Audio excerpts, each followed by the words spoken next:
All righty now. Hey there, hi there, ho there. It's 23rd of September. Time flies when having fun. Um, as those who paid attention to class unity from yesterday, purportedly they got up to chapter 14, although the discussion didn't seem to have merited. Well, anyway, I try not to passive aggressively deal with the conversation that occurs over at class unity, but supposedly they're up to 14, but I think there's still issues that they haven't quite worked through.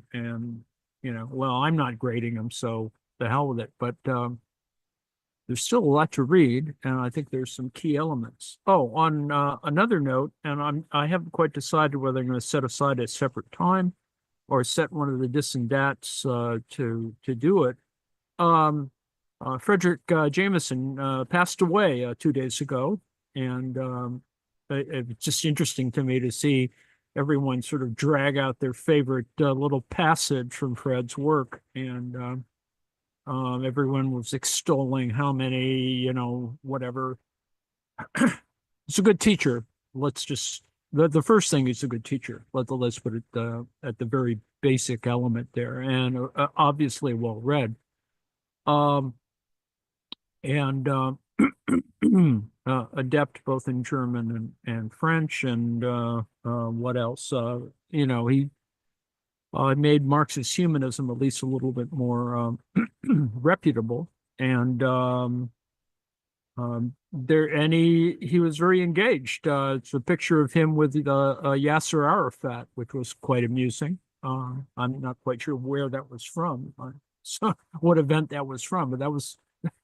It's one of those things where it's kind of okay if you can get your picture taken with really famous people. It just because it's so weird when you see it years later.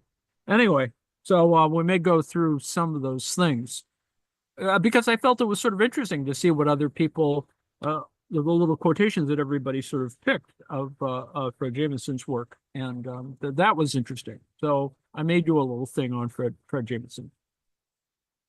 Uh, I'll even share personal anecdotes, but maybe not. So we're on Hudson, chapter 11 and chapter 12. I think the point here is to sort of explain, the further details of how the crash occurred. And the details actually are really important because I think they sort of work out what we think, how capital operates, how it operates in these kind of stressful situations, as post-Keynesian situations. There's some particular concepts I think that are worth knowing, like debt deflation, and asset stripping. Well, we learned about asset stripping in the last chapter we were looking at. In fact, I'm going to write something on how, and with all due respect to Cameron, I fully believe that the Pac-12 athletic conference was asset stripped by the bigger sports leagues, and it's capitalism. It can be all explained with the methodology that we've been using to talk about the Great Recession. All righty. Given the perceived political difficulties in debt relief and the suggested inefficacy of alternative courses of action, proponents of debt deflation are either pessimistic about solutions, expecting extended, possibly decades-long depressions, or believe that private debt relief and related public debt relief, de facto sovereign debt repudiation, will result from an extended period of inflation. So chapter 11 is on the bubble economy, from asset price inflation to debt deflation, and that these are connected. These are, two sides of a coin in some ways, because they're a kind of dynamic that allows you to shift capital around. If you want to think about it in that way, and in that same way, it is taking a kind of capital surplus and sort of accumulating it, but not accumulating in quite the same way that we would think about capital accumulation in the big picture. You could say that there's a general discussion about capitalist accumulation that has a certain social structure to it, and that's quite true. Post-war, the post-war capitalist economy is one that has a social structure of accumulation. I think there's adequate literature to show that that's happening. What we want to look at is sort of the details of that. How does that happen? How does the social structure of accumulation occur?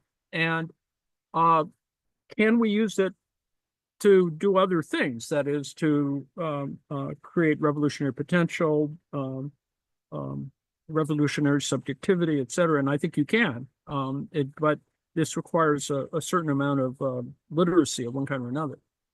Okay, Marx, Capital, Volume 3, the new aristocracy of finance, a new sort of parasites in the shape of promoters, speculators, and merely nominal directors, demands precisely that others shall save for him. September 2008 was not a typical business cycle peak. The economy had excess debt and peak real estate prices, but interest rates were falling, and real wages had remained fairly stagnant for 3 decades. Now, the point being made here, of course, is that since there's this chapter and the next chapter talk about sort of this break point in the 1980s, so that the Reagan era was really bad for everybody, and even Reagan. So did consumer prices. Not even residential rent was rising, thanks to the fact that speculators were desperately seeking renters to cover the carrying charges on properties they'd acquired in the hope of reselling at a capital gain. The fact that wages, interest rates, and consumer prices were not overheating prompted economists to applaud the Goldilocks economy, neither too hot nor too cold, but just right. For bankers, the economy did seem just right, as their loans were soaring and the bonuses followed suit. Mainstream economists called the 1990 to 2007 era the Great Moderation. Of course, that doesn't include the decade in there where the Japanese were in terrible trouble. But then bankers were in charge of naming it. In this case, David Schulman of Salomon Brothers. In reality, it was the Great Indebtedness, leading to the great polarization that paved the way for today's great austerity. When the bubble crashed, Wall Street blamed the madness of crowds. This blame the victim view depicted borrowers as being immoderate and greedy, and it seemed only moral that the mad crowd should now pay the price for its reckless indebtedness, not the creditors. So the most reckless banks were bailed out as if it were not they and the Federal Reserve that were mad and immoderate. There's actually a whole bunch of books written on the psychology of the market that tries to use certain quasi-Freudian things or whatever, Coletti or whatever, on crowds or crowd behavior. What made this period immoderate was deregulation of the financial sector. This is what we've talked about endlessly, about a feature of neoliberalism. By 2004, the FBI reported that the greatest wave of financial fraud since the SNL scandals. Remember, there was an SNL scandal, and people like John McCain, got caught up in it. The SNL scandals was in full swing. The Justice Department looked the other way. Also immoderate was economic polarization. Not since the 1920s had the 1% pulled so far ahead of the 99%. What was deemed moderate was the fact that the population at large did not receive higher wages or a rising share of income and wealth. The Great Moderation was Wall Street's euphemism for debt pyramiding and polarization between creditors and debtors. And that's the overall way in which you can think about what happened during that period. Now, the fact is, unless you're dealing with huge amounts of money, you really sort of don't notice these things in everyday life. But the fact is, they're there, and you can see little twinges of it. Are blaming inflation for certain issues and you're not really blaming inflation so much as you're looking at price gouging in a lot of regional markets. To new home buyers, housing prices rose so high that by 2008, taking out a mortgage to buy a home meant cutting back consumption and living standards, unless one ran up credit card debt and other borrowing. Many homeowners took out home equity loans, that is, second mortgages, using their homes as an ATM to draw against a bank account. Paying interest on this rising debt left less for consumption. So the position of normal citizens worsened as they sank deeper into debt. Every economic recovery since 1945 has started with a higher debt level than the one before it, and each successive recovery has been weaker. The rising debt overhead explains why the bank bailout that resolved the 2008 financial crisis has failed to yield a real recovery. To banks and other creditors, recovery means keeping the debts on the books and indeed reinflating prices for homes by creating yet new debt. They weren't kind of in a reinflation thing. The banker's solution is to extend a new wave of credit to bid real estate, stock, and bond prices all the way back up. But debt is the problem. What is depressing today's economies is that the debts have been kept in place, acting as a financial brake, blocking a business upswing. The solution that banks offer is austerity, which is never a good thing. Most of the economy is geared to work off its debts, not write them down to levels that can be paid without pushing the economy into austerity. Austerity is Wall Street and the Eurozone's new definition of quote unquote moderation. Creditors and debtors thus have naturally opposing worldviews. Labor, that is the consumers, and industry are obliged to pay a rising proportion of their income in the form of rent and interest to the financial and property sector for access to property rights, savings, and credit. This leaves insufficient wages and profits to sustain market demand for consumer goods and investment in new means of production, that is, capital goods. The main causes of economic austerity and polarization are rent deflation, that is, payments to landlords and monopolists, and debt deflation, that is, payments to banks, bondholders, and other creditors. For the banks, moderation simply means not defaulting. From the 1990s to 2007, this eventuality was postponed by consumers running deeper into debt to pay their scheduled debt service and other rentier charges. Banks created enough new credit to finance rising personal budget deficits by lending mortgage credit and home equity loans to a widening segment of the population without much regard for their ability to pay. Supplemented by soaring credit card debt, this bank credit enabled consumers to support the living standards that their wages were unable to cover. The hope is that they somehow would come out ahead as long as bank credit continued to bid up prices for real estate, stocks, and bonds. This circular flow of bank lending to inflate asset markets suffered a break in the chain of payments when the production and consumption sector would no longer pay the interest falling due. Speculators stopped buying, and banks stopped lending the money for debtors to pay what they owed. Real estate prices fell below the mortgages attached to them, the definition of negative equity. Somebody had to bear the loss, the gap between what was owed and what debtors could afford to pay. To the Federal Reserve and Treasury, the sectors that needed to be saved were not labor and industry, but bank balance sheets, that is, claims on the economy. So the Fed and Treasury government absorbed the losses by their constituency, the 1%.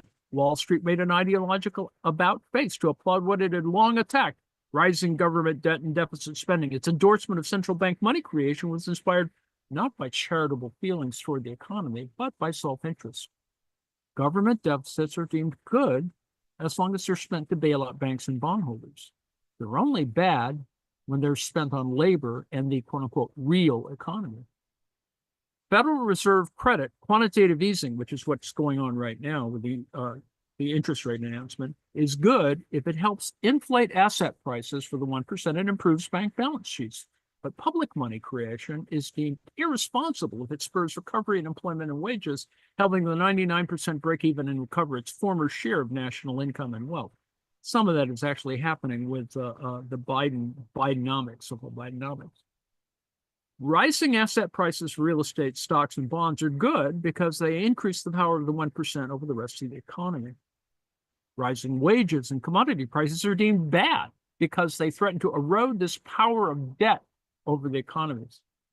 The financial sector's greatest trick has been to convince the 99% that the economy can be judged by how well it benefits the 1%. Mainstream media echo Federal Reserve speeches to convince the public that saving the banks meant saving the indebted economy by giving banks a large enough bailout to start lending again. It was as if what labor and industry needed to survive was more borrowing. to pay their debt service, not a debt write-down. Most people saw the obvious need to write down mortgage debts, student loans, and other personal debts in keeping with the ability to be paid. At the very least, the fictitious inflated prices that banks had recklessly assigned for highly mortgaged property needed to be brought in line with the falling market price of real estate. But that is not what the 1% wanted in 2008. Their solution to the crisis was to further impoverish economies with debt deflation until a new wave of credit and debt creation takes off. Returning to normal means forcing the economy to pay down the debt overhead built up since 1980. After 2008, new lending dried up. Consumers had to start paying down their credit card balances. Homeowners had to pay down their mortgages rather than cashing out on the debt-inflated equity value of their homes. This net repayment has become the new definition of saving. It increases net worth not by building up assets and real wealth, but by paying down the debts that have been taken on. In accounting terms, it's a negation of a negation, which is actually very interesting from a dialectical point of view. Hegelians and Marxists will appreciate the philosophical inversion at work. But it is not debtors that enjoy the liquidity from this saving. It's the creditors who receive the loan amortizations. For many, of course, foreclosure time arrived. Debtors who couldn't pay defaulted. Only student loans continued to rise thanks to government guarantees with subsidized interest premiums to the banks, leading to today's heavy default rates. Western economies entered a period of debt deflation, hitherto suffered only by third world countries under IMF, International Monetary Fund, destabilization plans. Opportunities for upward mobility gave way to a debt-ridden austerity, shrinking markets, and leaving even less income available to pay debts. The key to understanding how asset price inflation leads inexorably to debt deflation is to recognize that there are, in fact, two economies. Wall Street pretends that its financial gains are infused into the economy, much as Malthus described British landlords 2 centuries ago, creating jobs and financing new factories and other means of production. The reality is that bank loans do not fund direct investment and employment. Rather, they extract debt service while inflating asset prices to provide capital gains. This makes homes more expensive to buy, requiring new owners to take out larger mortgage loans. That is the asset price inflation phase of the financial cycle. At some point, repayment time arrives. Paying off debts absorbs income that would be otherwise available for spending on the goods and services that labor produces. This is the debt deflation phase. Every business upswing leaves a higher level of debt, diverting a rising proportion of income to pay debt service. The post-2008 bailout and imposition of austerity aimed to squeeze out enough income to carry the debt claims. However, austerity generates even more defaults and a deeper crash. So, asset price inflation. By far, the fastest growing category of wealth is asset price gains for real estate, stocks, and bonds, not profits made by producing goods and services. Until 2008, these gains outstripped the rise of income, making them the main source of new wealth creation. They're taxed at a much lower rate than wages or profit, and over 3/4 of such gains are reaped by the 1%. These beneficiaries evidently are so embarrassed by this fact that they've drawn a cloak of invisibility around wealth and property and financial assets, discouraging official statistics from estimating such gains. As Chapter 5 has explained, they appear nowhere in the national statistics, neither in the NEPA, the National Income Products Accounts, or in the Federal Reserve's Flow of Funds report on the economy's balance sheet. Yet on an economy-wide level, remember, just stop here for a second. Let me note that there's a lot of data that should be produced, but is not produced by these various organizations. You think that these are the only necessary ones. They actually should be producing a whole bunch of other ones, like the Bureau of Labor Statistics. It needs to rethink how it does labor statistics. But anyway, that's another thing. Yet on an economy-wide level, capital gains are since 2008. Losses often overshadow the entire change in national income or gross domestic product, GDP. The most important aim of investors in today's financialized economy has been shielded from public scrutiny. The total returns at which today's investors aim, defined as current income, that is interest, dividends, and rent, plus capital gains. Now, there's supposed to be a chart, it's not whatever. I don't know why it is or isn't there in the book, and I'm sure there's another reason or it's somewhere else. I prefer the annual land value gains compared to growth in national income. I prefer the term asset price gains, to avoid confusion with what tax accountants mean by capital gains, referring only to what is declared on income tax filings as realized gains. No taxes are paid on gains when they are transferred upon the death of asset owners or when real estate gains are plowed into new purchases. Real estate is the focus of this bubble dynamic because about 80% of asset price gains are for real estate. The balance is for bonds and stocks. The resulting price gains are not really capital gains. Land and other rent-yielding assets are not capital in the classical sense of the word.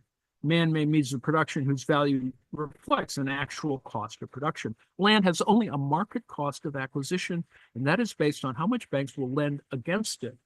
Some 80% of new bank loans are mortgages, so that the rise in bank credit creation is felt mainly in property prices. There's certain laziness about this as well, but that's another story.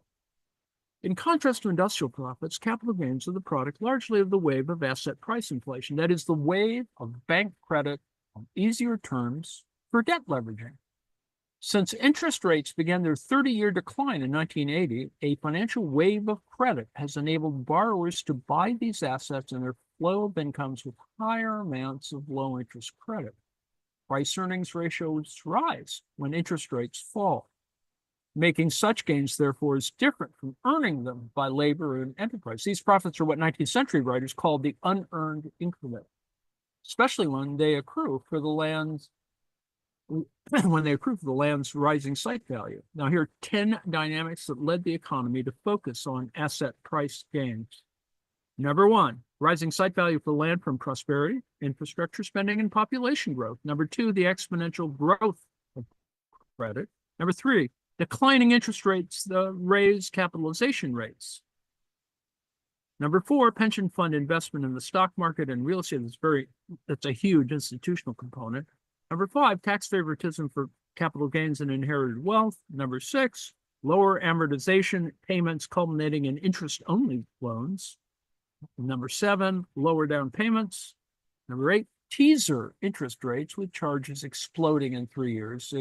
If you've ever applied for a credit card, that's kind of what continues to happen. A secondary market for non-bank mortgage buyers. And 10, outright fraud. Liar's loans and other toxic financial ways. The 10 dynamics that led the bubble economy to focus on asset price gains. The interesting dynamic. A combination of population growth and urbanization, prosperity with homes being the most important status indicator, public spending on transportation and other infrastructure, and the rising political power of property owners to lower tax rates has increased the price of land and its rental value. Within these long-term trends, financial cycles raise and lower interest rate asset prices and asset prices. The bubble economy increased asset prices by purely financial factors, mainly by driving down interest rates from their 1980 peak of 20%, while loosening lending terms to increase how much banks would lend against income and property valuations, culminating in outright liar's loans. Rising site value of land from prosperity, population growth, and public spending in Chapter 3 has traced how classical economics explain why prices for land sites, mineral deposits, and other natural endowments rise for reasons that do not really involve an expenditure of labor or enterprise by their owners. Public investment in roads and other transportation, schools and parks, water and other infrastructures provided freely, or at prices subsidized by taxpayers as a whole. The result is that taxpayers, as well as rent payers, end up paying to create wealth for landlords, enabling them to borrow more or obliging new home buyers to borrow more to obtain ownership of such sites. To the extent that rental values are paid to the banks as interest, landlords as well as taxpayers wind up creating revenue and wealth for the financial sector. The exponential growth of credit.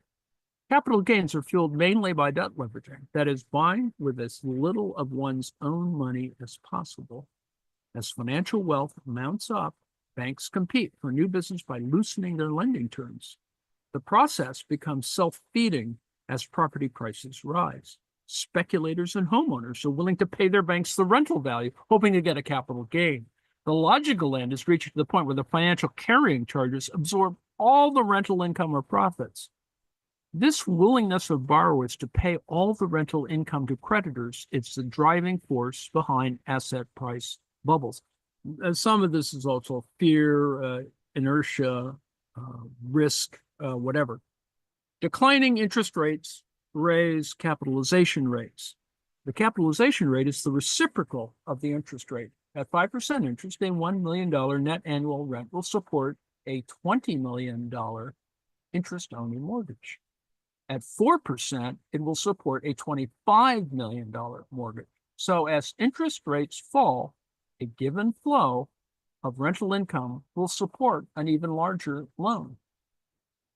As the U.S. banking system's prime rate declined from 20% in 1980, banks were willing to lend more to prospective property buyers and investors. Pension fund investment in the stock market and real estate. Since the 1950s, most retirement savings have been steered into the stock market. Bidding up stock prices was applauded as pension fund capitalism, sometimes called pension fund socialism. Pension funds diversified into junk bonds in the 1980s and into package mortgages after the dot-com bubble burst in 2000. Mortgages became the highest yielding form of security. Pension savings into the real estate market by providing banks with a market for the loans that they originated. Tax favoritism for capital gains and inherited wealth.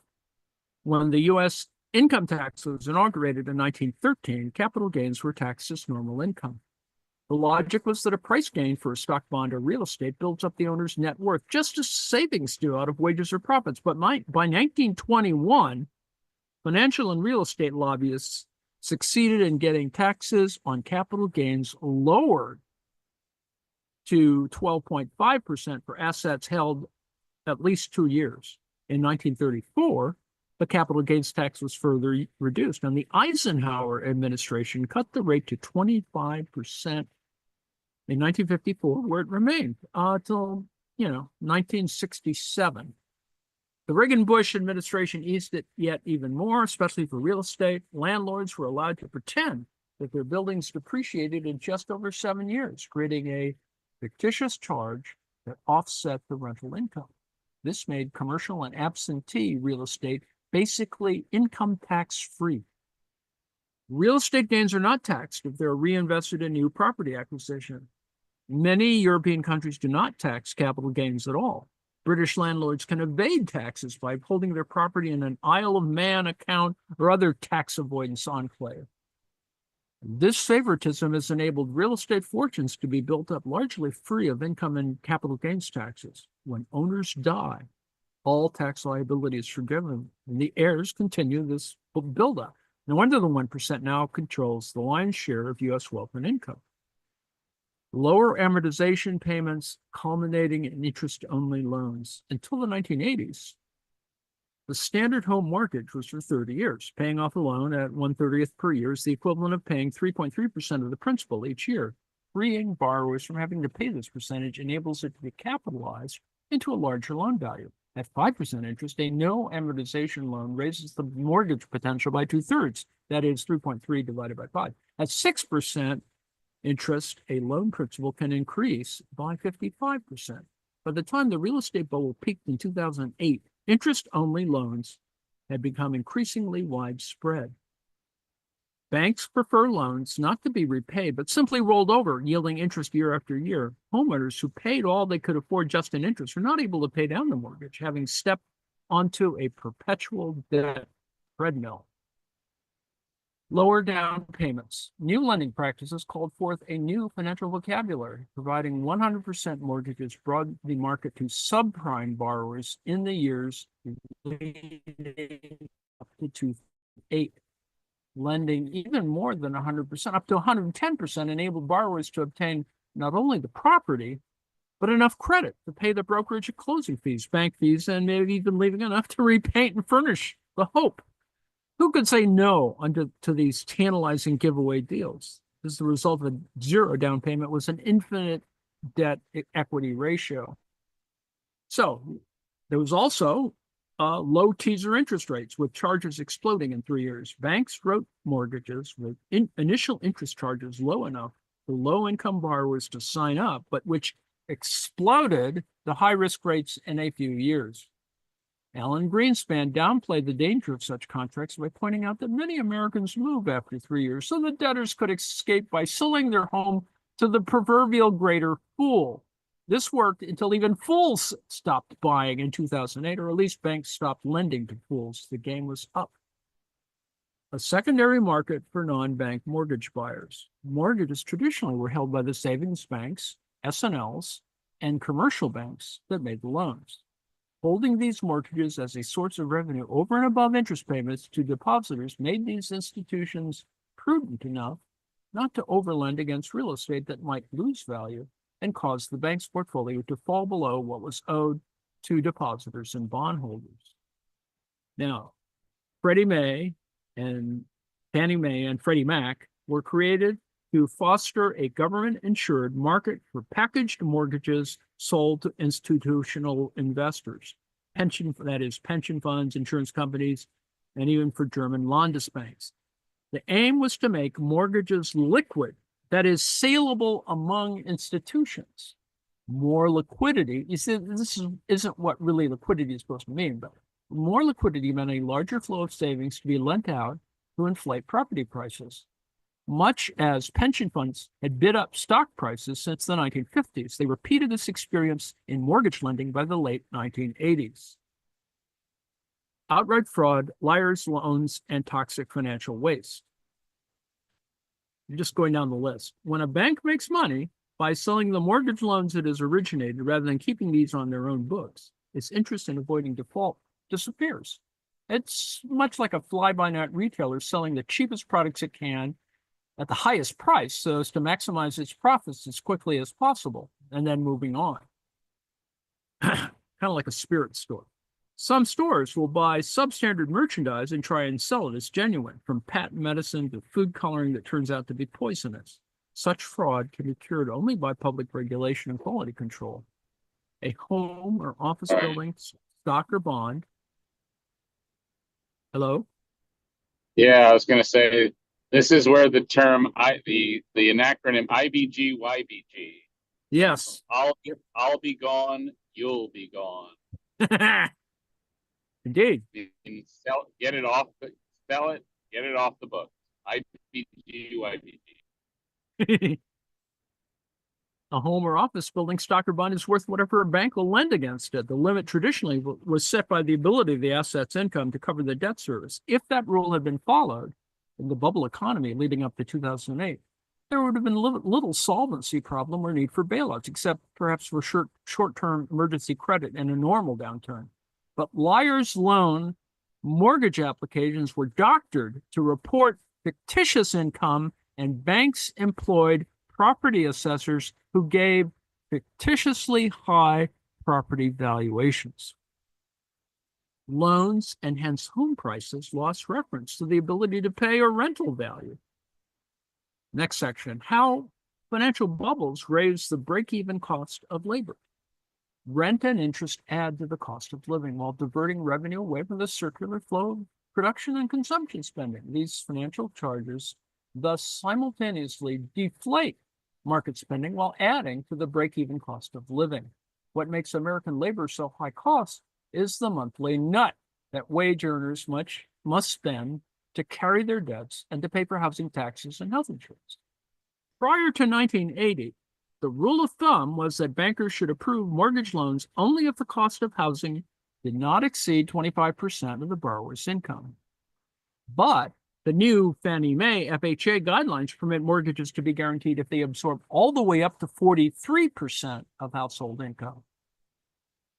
In the realm of tax policy, FICA wage withholding for Social Security and medical care is now over 7.5%. State, local, and federal taxes plus health insurance may absorb another 15%. Typical household budgets show non-mortgage debt service absorbing another 10% of wage income. Together, these payments to the FIRE sector, the FIRE sector, and the tax shift off it onto consumers absorb roughly 2/3 of many blue-collar family budgets, leaving only about a third available to spend on current output. So, they goes through some numbers here about rent and home ownership costs are 35 to 40%, other debt service, 10%. FICA wage withholding is 7.5%. Other tax. This is your, it's the pay stub, as I've mentioned before. There's all this stuff that goes into the pay stub that, your take-home pay or whatever disposable income you have. It's not quite the same thing. There is no way for an economy with such high debt service, real estate, and tax charges to compete with a less financialized economies where housing is not so debt leveraged, where family budgets do not have such high debt carrying charges, and where taxes have not been shifted so regressively off the fire sector onto labor and industry. Debt deflation. Meanwhile, the rentier overhead leaves consumers with less to spend on current output. This imposes deepening austerity as asset price inflation gives way to debt deflation. So you start with this one thing that drives the price up, and then this other thing which drives debt in a reverse direction. So phase one, consumer demand equals wages plus new borrowing, that is increase on debt. Paying back the rising debt taken on prior to 2008 led to the debt deflation phase of the credit cycle. Phase two, demand equals wages plus debt service. And asset price inflation turns into debt deflation when paying amortization and interest, not to mention late fees, drains income from the economy's circular flow of production and consumption spending. That's Say's law.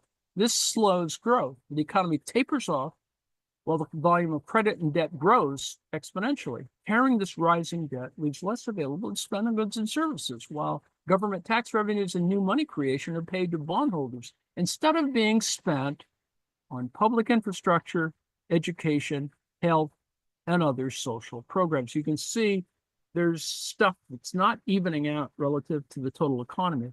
The term debt deflation was coined in 1933 by that successful guy, Irving Fisher, to explain how bankruptcies stemming from the inability to pay debts were wiping out bank credit and spending power, and hence the ability of economies to invest and hire new workers. Now, this is an important point, and of course, nobody's going to take away its Nobel Prize. Federal Reserve Chairman Ben Bernanke failed to understand this. In his view, debt service simply transfers purchasing power from debtors to creditors with no effect on overall spending or current output. This assumes that creditors will spend the debt service they receive on consuming as much as indebted consumers and workers would have done. There's just an illusion. That it clears like that. No economist prior to the 1980s anticipated that government budget deficits would take the form of transfer payments to the banks in form of bailouts and cheap Federal Reserve credit. But since 2008, the rise, you got to remember that the Fed is also a captive of banks, regionally speaking. So there's all kinds of collusion going on. But since 2008, the rise in public debt and central bank credit has not been created to increase employment or consumer demand. The aim is to help Wall Street's liquidity, not that of consumers. Chairman Ben Bernanke's helicopter dropped money only over Wall Street for banks to lend yet more to the already debt-ridden economy. The Fed's idea of recovery has been to fund a new financial bubble and bid prices back up for existing real estate stocks and bonds, as if this will revive the industrial economy instead of simply weighing it down with yet more debt. Bernanke's denial that rising debt levels do not reduce overall market demand for goods and services is reminiscent of Malthus's argument that landlords spend their rents back into the economy. In trying to absolve the financial sector from causing austerity, Bernanke claimed that debt deflation represented no more than a redistribution from one group, that is debtors, to another, that is creditors. Absent implausibly large differences in marginal spending propensities among the groups, it was suggested pure redistribution should have no significant macroeconomic effects. In other words, if creditors or real estate moguls spend the same proportion of their income and capital gains on consumer goods and investment goods as do average wage earners, there would be no debt deflation or general spending shortfall, but simply a transfer of purchasing power from debtors to creditors and their fellow rentiers. Well, all you have to do is take a look at all that gold-plated crap that Trump owns to see that's not really happening. But the whole point is that spending propensities do differ between the 1% and the 99%, between rentiers on the one hand and consumers and producers on the other. As Keynes emphasized in his general theory, wealthier people spend a lower proportion of their income on consumption. And when today's Wall Street financiers do spend their multi-million-dollar salaries and bonuses money on themselves, it's largely on fine art trophies, luxury apartments that have already been built, on yachts and high fashion, largely imported, as was noted already in Malthus's day. But most important, the super rich lend out most of their gains, indebting the rest of the economy to themselves. Endorsing President Roosevelt's spending and New Deal policies in 1933, Fisher believed that more monetary and credit creation would be able to cure the Depression. When over-indebtedness is counteracted by inflationary forces, whether by accident or design, the resulting cycle will be far milder and far more regular. He anticipated that suppressing debt deflation by an easy money policy would revive employment, wages, and commodity prices, rev up the printing presses. But President Obama and Republicans sought to reduce the government's budget deficit, not spend more money into the economy. For Bernanke, monetary inflation after 2008 was limited to providing easy Federal Reserve credit money for banks. He expressed the hope that they would extend credit to the real estate, stock, and bond markets to reinflate asset prices. The real economy was left to suffer debt deflation. But more debt overhead involves carrying charges that drain consumption and investment spending, and paying down the debt overhead intensifies the austerity. This transforms the character of savings just to mean a pay down of debt, not money in the bank. Saving by paying down debt. Leading to 2008, the U.S. savings rate fell to zero. The much discussed numbers seem to suggest that no saving was taking place, as if the entire economy was making a choice to be profligate and live for today, not tomorrow. There actually was as much overall savings as ever. Gross savings remained high, about 18% of national income, but the rise in debt was keeping pace. Most savings were lent out to become some other people's new debt, not invested in tangible capital formation. Home buyers, industrial companies, consumers, and even local and federal government had run so deeply into debt that their borrowing fully absorbed the savings, producing a zero net savings rate. In fact, the domestic U.S. savings rate was actually a negative 2%. The overall rate was saved from negative territory by foreign central banks, mainly in China, Japan, and Germany, recycling their export surpluses into U.S. Treasury bonds. This foreign savings inflow is counted as part of the U.S. savings rate. And that's where it's really messed up. And it's why China owns a shit ton of bonds. When the banks stopped lending in 2008, the savings rate rose to 7% of GDP by May 2009. The New York Times applauded that many people were putting that money away instead of spending it. The Wall Street Journal reported that Social Security recipients of one-time government payments seemed unwilling to spend right away, but this saving was not taking the form that most people think of as saving. It did not mean that prudent behavior had returned and people were keeping more money in the bank to withdraw on a rainy day. It took the form of paying down debts, not liquid money available for spending by the former debtors who found that they needed to run down whatever liquid savings they had. They simply were spending their income to pay down the debt they'd already taken on earlier. The saving in question was an accounting entry in the national income accounts. A negation of a negation and hence a positive. The only way these savings were money in the bank is that they were being paid by debtors to their banks and credit card companies. This debt deflation shows how false the image is of using one's home like the proverbial piggy bank. Running up a debt is not at all like withdrawing cash from a savings account. Bankers euphemize taking out equity loans, that is, borrowing more against the property's rising market price, as cashing out on one's equity, as if this does not leave a legacy of debts which constrain future spending by diverting more income to pay creditors. The more the savings rate rose in the post-2008 world, the less money savers had to spend. Debtors ate cheaper food and ran down whatever liquid savings they had. This upside-down savings led to debt deflation. The rentier sector's economic overhead. Today's post-bubble debt deflation is not a cyclical downturn that will return to normal as a result of automatic stabilizers. It's just not what's happening. Leaving present debt trends in place will polarize the economy further between the financial sector and the rest of the economy. To restore prosperity, the way the economy operates must be changed, mainly by writing down the debt overhead. Piketty and Sates have documented the extent to which just 1%, this is, Piketty's stuff, right, on capital and inequality. A documented extent to which just 1% of the population owns most of the stocks and bonds in the banks and other firms and receives a surplus in form of dividends, profits, interest, rent, and capital gains. A realistic model or picture of how the economy operates would require separating the wealthy households from the wage earners that live by their own labor rather than on dividends, rents, interests, and capital gains. There is no way for markets to maintain full employment and grow in the face of debt deflation and regressive tax systems that have reached today's magnitudes. The economic Armageddon that Ricardo worried would befall industrial capitalism from tax favoritism for the rentier landlord class is now being imposed by the financial sector. Today's mortgage bankers ride on the landlord's shoulders, receiving the rent as interest as well as industrial cash flow and a broad chunk of personal income from employees. Industrial capitalism was revolutionary in seeking to free itself from the rentier burdens of landlordship, banking, and monopolies inherited from feudalism.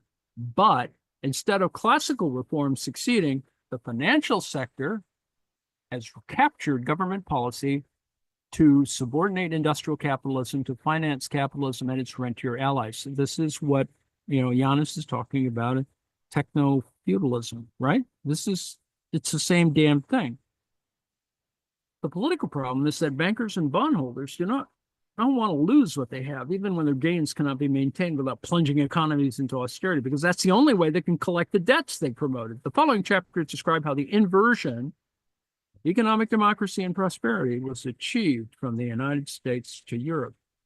And so a little bit here, this is from the Wikipedia on debt deflation. Debt deflation is a theory that recessions and depressions are due to the overall level of debt rising in real value because of deflation, causing people to default on their consumer loans and mortgages. Bank assets fall because of the defaults and because the value of their collateral falls, leading to a surge in bank insolvencies, a reduction in lending, and by extension, a reduction in spending, there was a debt deflation in the Great Depression. The theory is developed by Irving Fisher following the Wall Street crash of 1929 and ensuing Great Depression. The debt deflation theory is familiar to John Maynard Keynes prior to Fisher's discussion of it, but he found it lacking in comparison to what would become his theory of liquidity preference. Because liquidity preference sort of describes, sort of the flow of money, as it were, the way reserves were operating. You sort of want to explain why all this is happening. The theory, however, has enjoyed a resurgence of interest since the 1980s, both in mainstream economics and the heterodox school of post-Keynesian economics, and subsequently been developed by such post-Keynesian economists as Hyman Minsky and by the neoclassical mainstream economist Ben Bernanke. Debt deflation has been studied and developed largely in the post-Keynesian school. The financial instability hypothesis of Hyman Minsky, we read that, developed in the 1980s, complements Fisher's theory in providing an explanation of how credit bubbles form. The financial instability hypothesis, the FIH, explains how bubbles form, while debt deflation explains how they burst and the resulting economic effects. Mathematical models of debt deflation have recently been developed by post-Keynesian economist Steve Keen. That's Steve Keen and his Minsky modeling. Chapter 12. Let's see. Can we do chapter 12?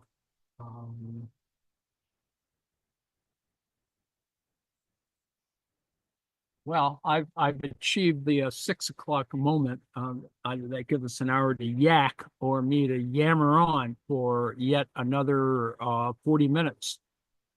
which I probably shouldn't do. You've probably already been bored by the idea of debt deflation and asset price inflation and all those technical terms. But this chapter actually tells you, with all due respect, how the Obama administration was sort of seized by the bankers. Some people who are still in charge of things. Geithner, I think, is in charge of the New York Fed. There's just it's all very disturbing. And this is destruction of the Glass-Steagall Act and the incredible contradictions of sort of neoliberal economists at work and sort of the rationalizations that existed. So it's essentially repeats all of those things. Kenneth Rogoff, I think, was the other guy. There's a third guy, and I can't remember what his damn name is. With Bernanke got the Nobel Prize. Rogoff and what's his name were the guys who actually did the math, whereas Bernanke is just simply whatever. God knows why they gave it to him. And this particular article is actually kind of useful if you want a more technical approach of for what Hyman Minsky implied. And this is an article by Charles Whalen, Rethinking Economics for a New Era of Financial Regulation, the Political Economy of Hyman Minsky, in a minor law school review. Of course, John Eastman, former dean of the Chapman University Law School, has made it even more ignominious. All right. Anyway, maybe I'll just stop right there since I've sort of bombed through. Maybe I'll cover the last section at some moment. Essentially, it just simply talks about the same activity of the of all those people doing shenanigans during the moment when they were trying to save the economy, and it's more beating up on neoliberalism, the ignorance, as it were, of neoliberalism. All right, let's see if anybody has anything to say. Rutrow, yes, blaming the 1%. Us whingers of heat tomorrow.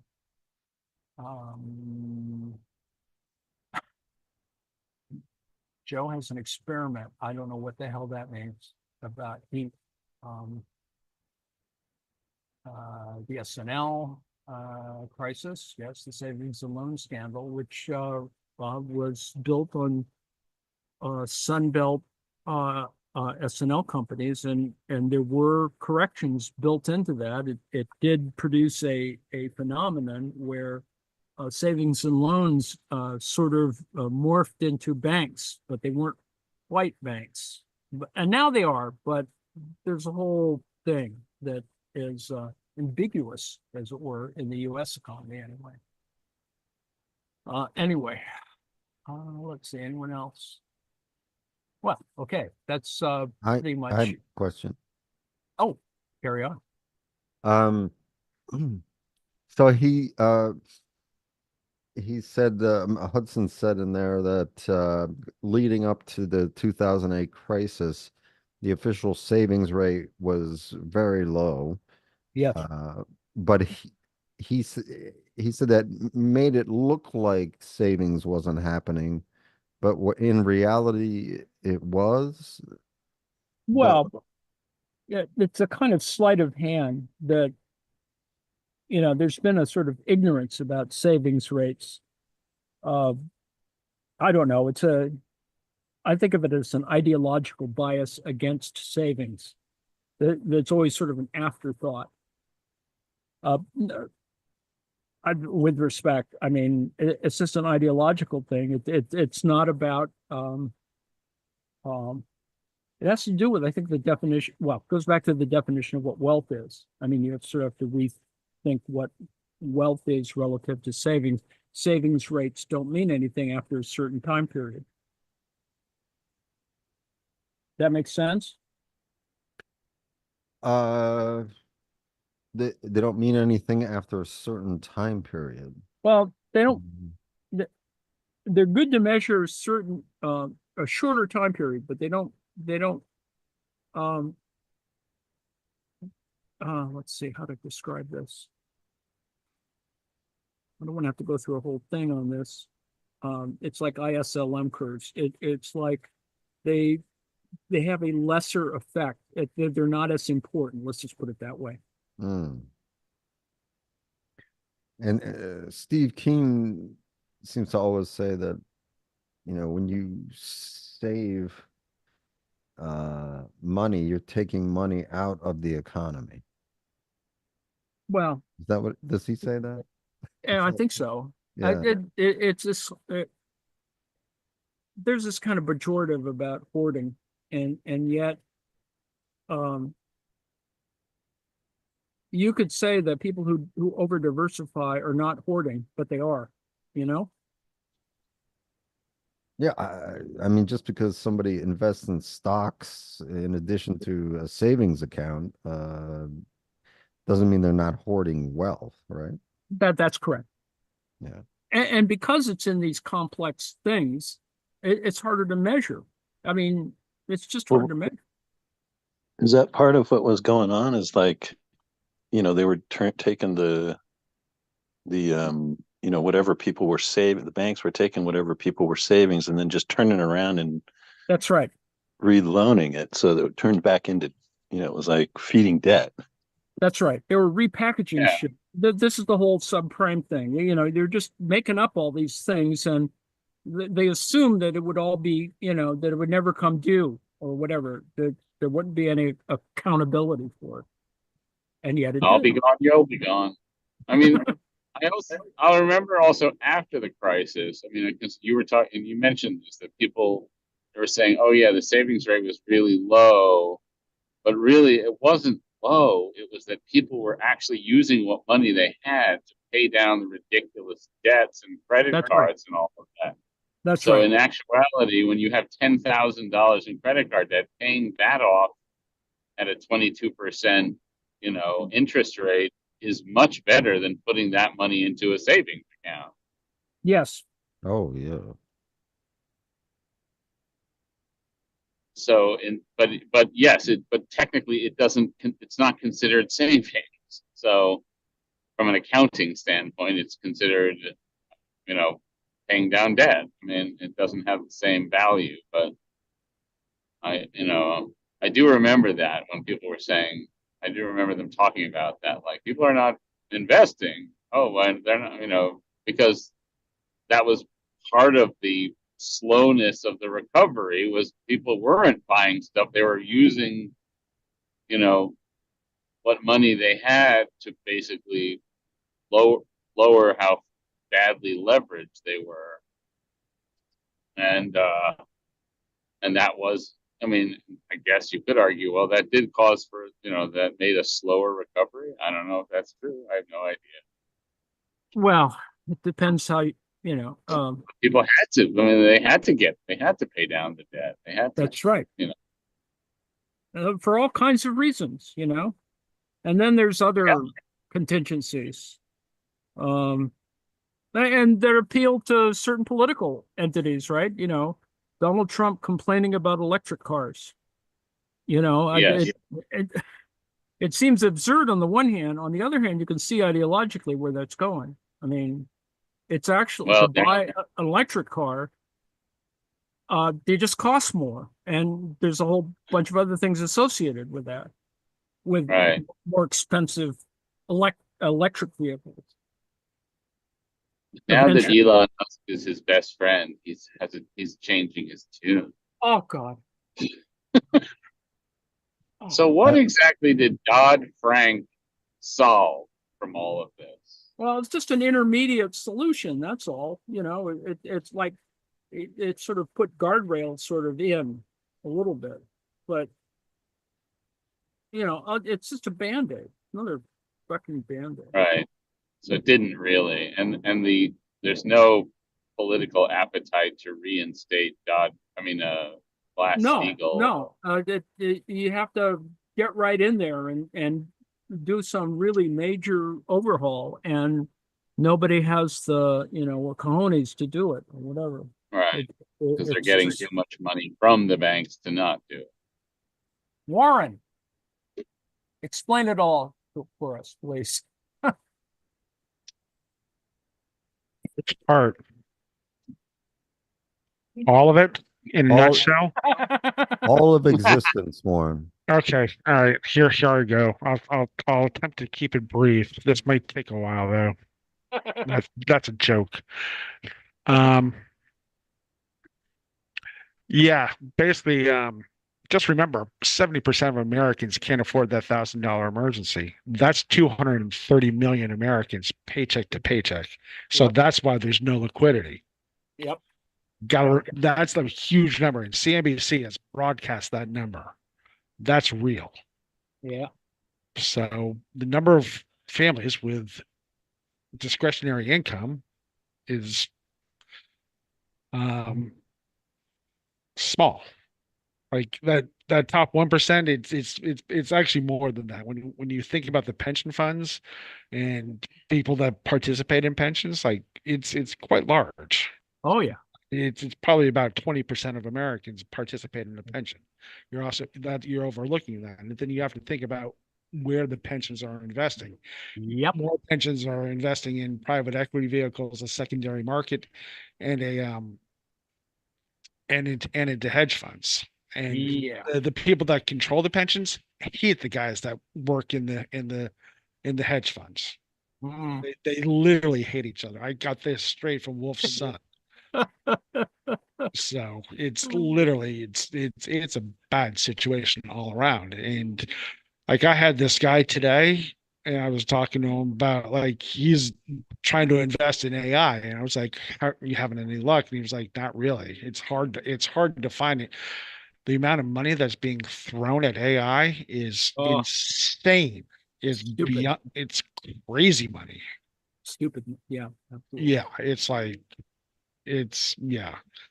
Everyone's looking for the next big thing, and that's what. And the other thing that you were mentioning about the what was it, the CDOs or all the synthetic objects, Yes. like when the financial crisis happened and the European pension funds that had invested in all that stuff needed to be paid out 100% on the dollar Right. when it all crashed. Like that was extraordinary. No haircut whatsoever. So that was just crazy. So I find it and interesting not that go ahead, sorry. I find it interesting that these elections, one of the top issues people cite is the economy, right? And so in order to, make a voting decision based on the economy, you have to have some kind of financial literacy. If but clearly people aren't seeing this, No. That's the one No. thing that no one talks about this. Like that's the thing that drives me up a wall. Is like mainstream media does not talk about the economic. They do not delve into it. Like Mehdi on MSNBC got fired for trying to do it. And Yep. yeah, like I give Ali Velshi tremendous credit for Yes. he Fine. walks a fine line. Oh yeah. So, I but don't want to get fired, did you but I guys see do have to talk about the economy. Did you guys see Stephanie Ruhle on Mar on Friday night? No. Oh, But, that was apparently it was viral. It was literally very interesting. I mean, Trump called her a bimbo, right? Oh yeah. What did she say? I didn't see She it. let another commentator have some like gave her a piece of like she gave him a piece of her mind, like saying, "What are you going to do? Vote for Trump?" Like he was criticizing Kamala for not answering questions. Not like she's only been the candidate for 45 days, and there's what 44 days left. Yeah. Yep. So this is unprecedented. This has never happened in our history. Like when LBJ True. did it back in the 60s, there was time. So, Yeah. but that's my thing in a nutshell. Like one of the other thing is like the whole growth. You guys know how I feel about that. Like, yeah, I don't need to repeat myself there, but that's my 2 cents.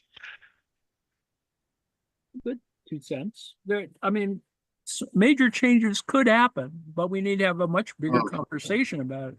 You'd have some people who really are thinking about this. I'm not quite sure.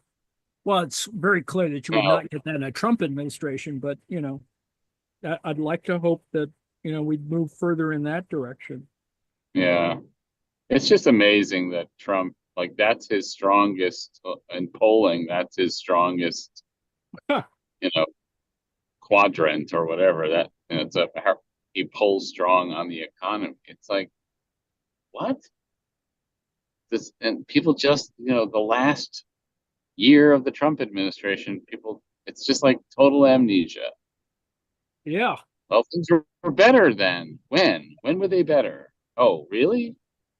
When the morgues were filling up, when the stock market completely tanked, when was it better again? I mean, I just whatever. But they think it's all just about taxes. That's all what it is. It's Yeah. if I vote for Trump, he'll lower my taxes, even though he won't. He'll lower his friends' taxes. Well, you get the thing that I would say about the taxes is like, all right, ask people what is the point of taxes? And I'll tell you guys, it's not to raise money like everyone says it is, to pay for things. We control our own currency. This is MMT in a nutshell. Yep. So it's to control inflation. And unfortunately, our tax code has never had an overhaul in its 100+ years of existence. Oh yeah. And It's a mess. it's beyond a mess. And I was telling this law student today, I gave her Kleinfeld's book, We Are Better Than This, that talks all about our tax code, how stuff is lobbied to get stuff in and then lobbied to keep it in. So it's crazy. But another thing is, who here has ever heard of DTC? No. All right, What is that? DTC stands for the Depository Trust Company. They have 87 trillion in stock certificates in their vaults. They actually play around with all those stock certificates, like loaning out and doing all sorts of crazy shit with it. So that's a huge company. Think about it this way: it's 3 times the size of the U.S. yearly economy. 3 times. That's a huge company. Massive. And they're only playing with paper, not gold. Anyway. Right. Exactly. So now you guys know. So it's a big thing. It's basically anyone who has stocks, it's basically add DTC in a file someplace. So, and the stock certificates get loaned out to various brokerage firms and whatnot, and all sorts of stuff gets done with it. That's a massive company. You look at JP Morgan Chase, they have 100 trillion in deposits. Biggest bank one of the biggest banks in the world.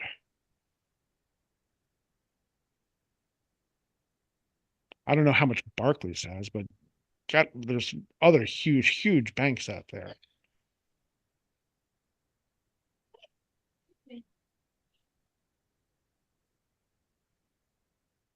Let me kill the live stream so we can swear more.